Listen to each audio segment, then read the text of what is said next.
welcome back to another spooky season set with me. If you guys are new, my name is LORENAAGUIRRE. I am a nail tech. I have been doing nails for about 7 years. And if you guys would like to follow me on my nail journey, make sure to like, comment, share, and subscribe to the channel. I do have future plans on doing a lot of different things in the future, so make sure to stay tuned just so we could see and watch and grow together. So I know some of you guys have been here from the very start, so thank you for everyone who has been here for such a long time. But without further ado, let's go ahead and jump into today's video.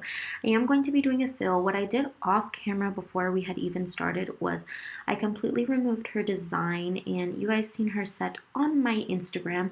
She had kind of like those little pinstripes and a spider on the center finger. So definitely recommend, if you guys want to see how they held up, definitely look at my retention pictures on my Instagram. But I am going to be showing you guys how I do the rest of the fill right here. So what I first off did was I removed all of the designs and got everything off that was on her nails. Any lifted areas I took off. I went ahead and prepped her nails, and then I primed and dehydrated, and now I am just going in and filling them with the same color that she used last time. Honestly, you guys, if you're not good about remembering what clients that you have, or like what color you used for fills, I definitely recommend checking out checking out the nail swatches. I'll go ahead and link some down below if you guys need some. But they are some nail swatches that you guys could put all of your acrylics on, and then you could compare them. When I am doing the fill, I like to kind of make sure that I also restructure the nail, making sure that I keep a nice apex. And I am just going and doing my fill, making sure I'm not getting anything on the skin, and blending it down into the rest of the nail. Her retention was really good. The only casualty that she did have was breaking her thumb. I don't know what it has been with, but last time she came in for a fill, she broke her other thumb, and now it's this thumb. So we went ahead and filed the rest of it down without getting down to her natural nail. And I did kind of how her nail was broken on that finger is actually she ended up having like the free edge out already, so I just filed it as thin as I could without touching her natural nail, and I went ahead and glued on a new tip, and then I'll be cutting it down. The reason why it's not cut down right now is because I was kind of letting that glue settle a little bit. I am in need of a new glue, so that is something that I should have picked up when I was out and about, but honestly I completely forgot. But if you guys want to know what nail tip glue I do use, it is MONTAGE's, and the tips that I am using are the Nail Central ones in square. Alright, I'm going to go ahead and add a little bit of monomer. I was running out. Honestly, you guys, I do feel like with using this monomer, it actually lasts me a little bit longer than using the other one. So I was actually pretty impressed with this. This is kind of my first time using Mia's Secret, believe it or not. When I first started doing nails, I did use Young Nails quite a bit. I love Young Nails, and I stood on that for a long time. And then I switched from Young Nails, I went to Young Nails and I switched from Young Nails to Montage, and then Montage kind of inspired me to kind of check out a lot of different monomers. So I know a lot of people really love this Mia's Secret one. But yeah, so honestly, I've been loving the Mia's Secret one too. I love Montages too. I love Young Nails too. I never tried Not Polish, but I'm pretty sure their stuff is pretty good as well. I hear good things about C&D also, especially smell-wise. But I have yet to try that one. But there are so many different brands that I would love to try. I just haven't. But yeah, just because I feel like sometimes, I don't know, I feel like I get stuck with using things and then I'm like in love. And I don't want to change it. So I'm going to go ahead and start off with, I like to do kind of like a 3-bead method. Lately I've been trying to skip the 3-bead and just do a 2-bead. But a lot of times I end up still doing the 3-bead. I like to kind of pat everything, and then I like to pat it into place and then start to swipe down to blend it into the rest of the nail. Right here, I did end up having a little speck of glitter, so I went ahead and took that out and started patting it back into place. But because I did that, I did feel like I needed to add another bead to hide that blemish that I made. So I went ahead and added a little bit more so I could have a little bit more of an apex.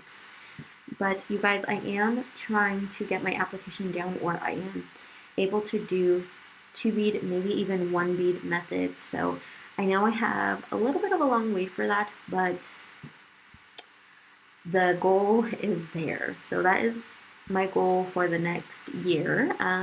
Something that I do want to work on is finding my consistency and finding what works for me in different brands. Okay, now that I'm done with that, I am going to go ahead and score my files. Scoring the files is great because you don't end up cutting your clients and stuff like that. And especially with being right here, before, when I didn't know what scoring was, I would end up cutting my clients quite a bit. So if you guys are having the same problem, score them. I promise you guys it helps. It is worth that extra 2 seconds. So yeah, so now I'm going to go ahead and start shaping everything, and I'm going to go ahead and let you guys watch so you guys could see what I do.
Alright you guys, so I went ahead and buffed off camera. Now I'm going to go ahead and go in with a base coat. This is the base coat method that I see everywhere, so I was super excited to try this out and see if this method is going to work for me. So if you guys don't know what the base coat method is where you put a base coat down and you do your French tips and designs on top of here, and it's supposed to make your life easier as a nail tech. You guys know in the past videos I do like to use matte top coat, and I would put a matte top coat down so I would be able to, I don't know, I feel like the brush had a better grip to the matte top coat. But you guys, in all honesty, I am loving this. I mean, in certain cases I will use my matte top coat, of course, but with this, honestly, you guys, I was in love. So if you guys haven't tried out this method, definitely 10 out of 10 recommend. I do feel like my French tips came out so much smoother. The lines were crisp and clean, but you guys could see I did end up buffing off camera. I don't know if I mentioned that or not, but you guys could see from the side profile her nails are nice, has a great apex, and yeah, so I'm going to go ahead and clean up the sides, and I'm going to go ahead and tell her to pop them into the light for 60 seconds. Alright, now that they are out of the light, I'm going to go ahead and put this red polish on. This red polish is from Colorland Gels. This was back when she was Tracy's nails, and I am so in love with this red. Once we put 2 coats on, it's going to darken up, but it is a very, very, very beautiful red. And I feel like it's good for the spooky season. It is called Bodied. So if you guys don't have her collection, I'm so sorry, but this one is discontinued now. She does have another collection, so you won't be able to find this one, but I absolutely love this red. It's been a while since I pulled it out, but honestly, for this holiday season, I do find myself going to be pulling this out a whole lot more. Alright, and now for the longer waited to see if this is going to work out. And you guys, look how beautiful the French tip looks, and nice and smooth. It's able to draw on, and I feel like with this method, you don't end up having to use as much gel, though. I feel like it glides on so nicely. So yes, honestly, this is why I tell you 10 out of 10, I recommend. And I feel like the pigment is still there. That was something that I had always been kind of nervous about using a base coat. I kind of felt like because it was too much of a slippery surface, I thought it would kind of shear out my polish, but not in this case, you guys. Look how beautiful it looks. And filling it in is like a dream. I feel like it actually made it so much easier for me because the brush didn't kind of stick to it. I know in the past that's the reason why I did like working on a matte one or a matte top coat, but honestly, any acrylic French tips that I'm going to be doing, this is going to be the method that I am using. So if you guys want to know how I do it, I'm going to go ahead and work back and forth on this set of nails, so you guys might see each hand every so often, but it's because I do like to cure them in place. I learned this from Fabi's Nails, watching her lives and stuff. She is an amazing nail tech, so definitely recommend following her. So this was a tip that I learned from her, is work on every 2 fingers. Now I'm going to go ahead and do that second coat, and you guys could see how it darkens this nail up quite a bit. And once the matte is put on here, it's going to look so beautiful.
You can see that the French tips are going on so easy.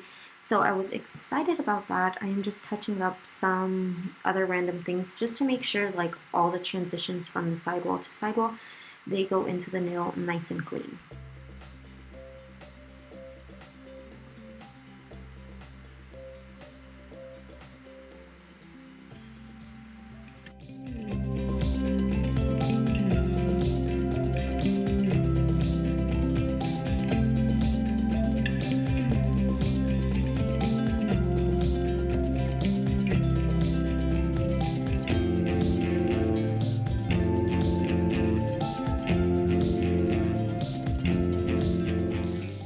Alright, now for the fun part, we are going to be connecting all of those dots. So I went ahead and made dots with my dotting tool, and now I am just going to draw the line straight up from them up into that smile line of the French tip, and I will start to slowly connect everything.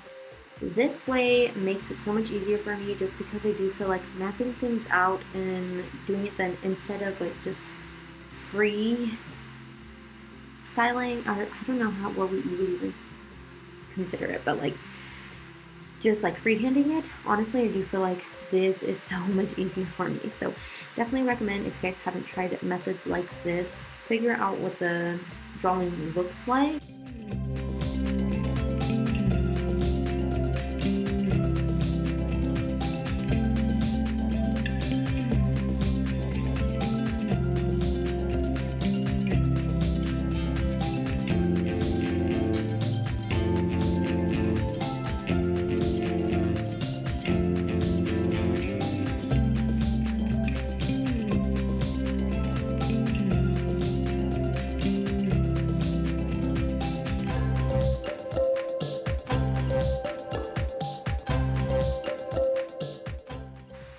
Alright, first off, we're going to go ahead and draw ghost face, and ghost face is actually a lot harder for me to do if it's on a half nail like this versus if I were to do like a full nail. I feel like it's a lot easier for me if I do a full nail. But you guys, first off, I start off by drawing the white. I kind of do like an oval. I usually adjust some of the things I did, and then I will cure. I'm just going to go ahead and put in the light. I'm going to get my brush ready for the other nail, and I went ahead and already drew the cape around it. And now what I'm going to go ahead and do is pull back up that picture to make sure I am making it exactly how I need to. And I like to make a kidney bean. Kidney beans just kind of help me think of what they need to look like, and I will kind of add a little bit more paint, or not. You guys could definitely use a dotting tool for this and kind of just drag it up if you guys are somebody who is not really comfortable with a liner brush. But now I'm going to go ahead and go in with my dotting tool, and I'm going to get the smallest dotting tool that I have and make a dot, and I'm going to pull it up like half of that part that I had did in just the previous video. There is a video that I do have that shows the whole entire process of how I do the whole ghost face and not just the half part. So you guys, this is what he is looking like. After I'm done, I'm going to go ahead and pop him into the light, and I'm going to go ahead and add little highlight marks around him. But this is the final look. My camera gave out at the very end. But you guys, I hope you guys really enjoyed today's video. If you guys haven't already, please don't forget to like, comment, share, and subscribe. And let me know how we did on the set. We did end up adding these little ghost face charms. So if you guys want to find those, they are at Montage Nail Supply. So definitely recommend checking that out if you guys are interested.